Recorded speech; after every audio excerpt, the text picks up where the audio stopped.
I want to watch the news. Are you making headway at least? This is the news.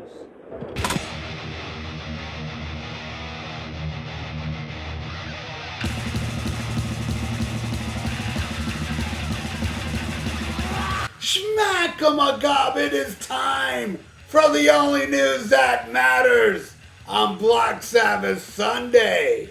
And on a recent episode of Talk Louder podcast, hosted by veteran music journalist Metal Dave Glessner and lifetime hard rock metal vocalist Jason McMaster from Dangerous Toys and Watchtower, and former Ozzy Osbourne bassist Bob Daisley spoke about how Randy Rhoads and then the guitarist for Ozzy and two others were killed in March 1982 at a Flying Baron estate just outside Leesburg, Florida, where their small plane struck Osbourne's tour bus, then crashed into a mansion.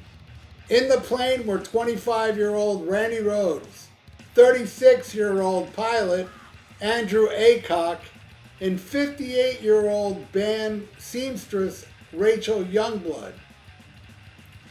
They had died after the Ozzy band tour bus pulled up to the famed airstrip often used by celebrities en route to their next gig.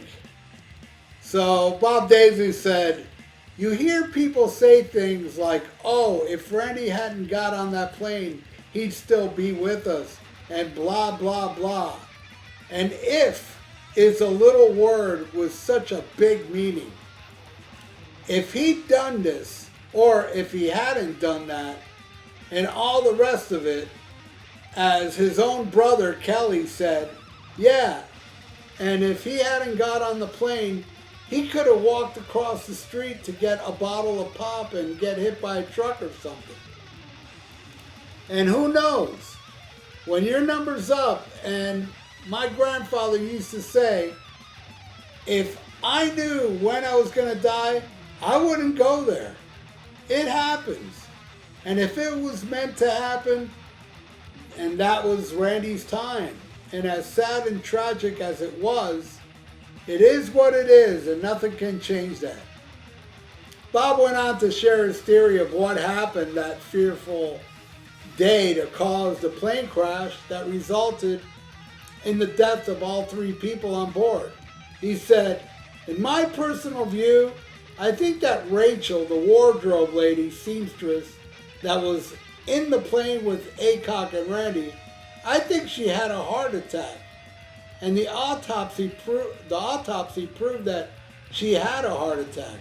It was a dual control plane.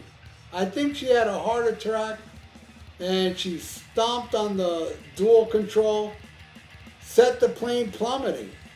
These planes with a V-tail like that are very hard to pull out of a dive. And I think that's what happened. I don't think they were buzzing the bus that close like that. And I don't think that Aycock was out of his mind on cocaine or anything like that. I think Rachel had a heart attack and she sent the plane plummeting and she couldn't pull it out of the dive. Or he couldn't pull it out of the dive. And it just clipped the bus and bang, it was all over. I think it was a single engine plane. And I'm pretty sure it was a single engine plane. I think Randy was in the back and those two in the front. So the dual control plane was Aycock piloting and Rachel sitting next to him at the dual control. Bob added that Randy didn't like flying and Rachel had said, oh, I don't really want to go up. I wasn't there, but this is what I have found out since. And she didn't want to go up because she said, I've got a heart condition. And Aycock said, oh, I'll keep it calm. I'll keep it nice. I won't do anything silly. But when they got up there, that's what happened. I think that she had a heart attack up there. The autopsy proved she had a heart attack. So I think that was what was behind the whole tragic event. Asked if he thinks he would have gotten on the plane had he still been in the band at the time of the crash, Bob said, "I would sit it out. I'm not a big fan of flying, and I've done lots of it. I mean, I don't know how many lifetimes worth of flying in one lifetime, and I've never really enjoyed it. I always feel a little anxious flying, so it's not something I would choose to do." All right, so there you go. You know, I didn't know about Rachel having a heart attack. That's, I probably read it and don't remember, but, you know, I heard the story that he was coked out of his brain. I mean, I know they found cocaine in his system, and his wife was standing outside the tour bus and he was trying to hit the wife with the plane. What I understand, I don't know who's the one that said it. I think, no, maybe it was Don Airy. I'm not sure. Somebody that was there and saw that incident, you know, thought he was trying to hit his wife that was standing in front of the tour bus. But I guess that sounds possible. I guess, I don't know. Rachel had a heart attack up there, and this ACOG lost control of the plane because of her heart attack since she was sitting next to him. I don't know, man. I guess it's possible. You know, that whole day's a mystery, isn't it? You know? And I'll never forget when I found that out. I was about to go see Randy Rhoads with Ozzy Osbourne for the second time. They were playing the Orange Bowl with, it was Foreigner headlining. Foreigner, and it was Ozzy, UFO was there, I believe Bryan Adams. And, you know, I had my tickets, excited. And, you know, for people to think that Randy Rhoads got really popular because he died, man, like right when he died, man, everybody was talking about Randy Rhoads. He got the best new guitar player. He got all these, you know, I remember even Cream magazine had a little thing on Randy Rhoads when he was still alive. You know, he was gaining a lot of popularity right there. You know, and I discovered, you know, really, I mean, I saw the Blizzard of Oz tour, and I went into that show, you know, I was excited to see Def Leppard and the singer of my favorite band, Black Sabbath, Ozzy. I was extremely excited. And I remember walking out of that show going, my God, that guitar player Ozzy has. That's when I became a fan. I don't even know if I knew his name when I walked into that show.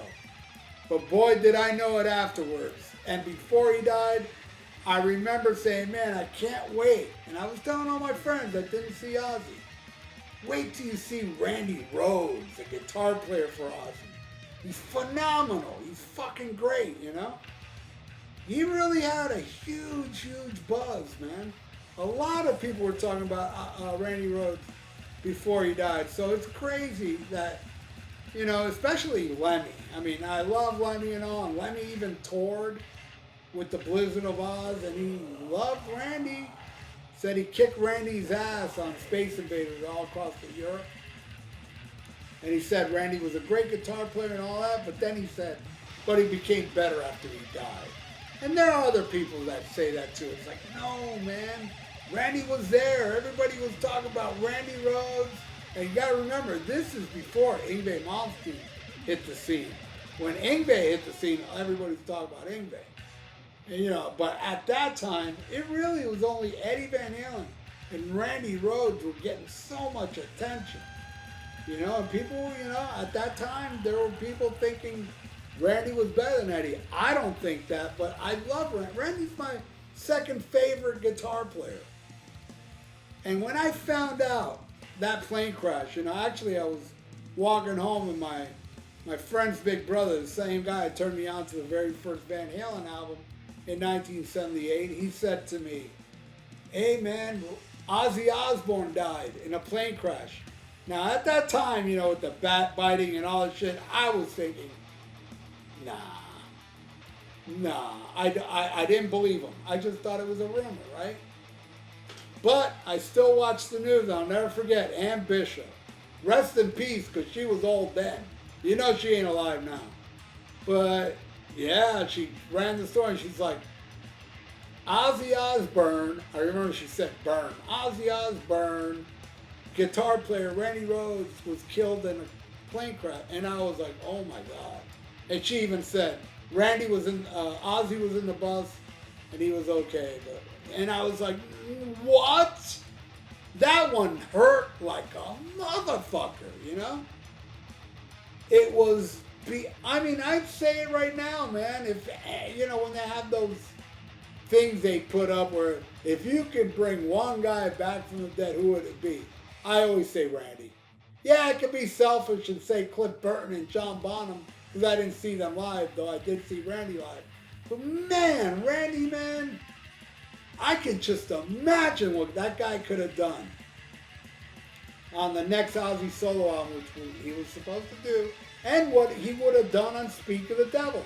I would have loved to hear Randy's interpretation of Iommi. I love what he did with Children of the Grave. Made it very metallic and stuff.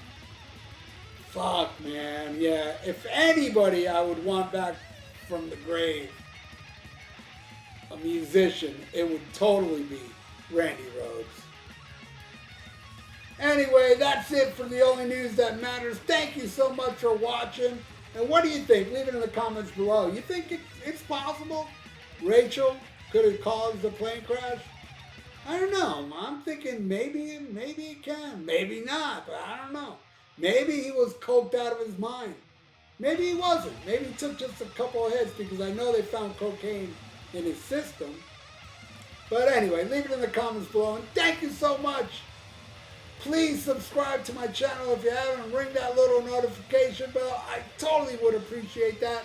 And like the video. It's good for the YouTube algorithms.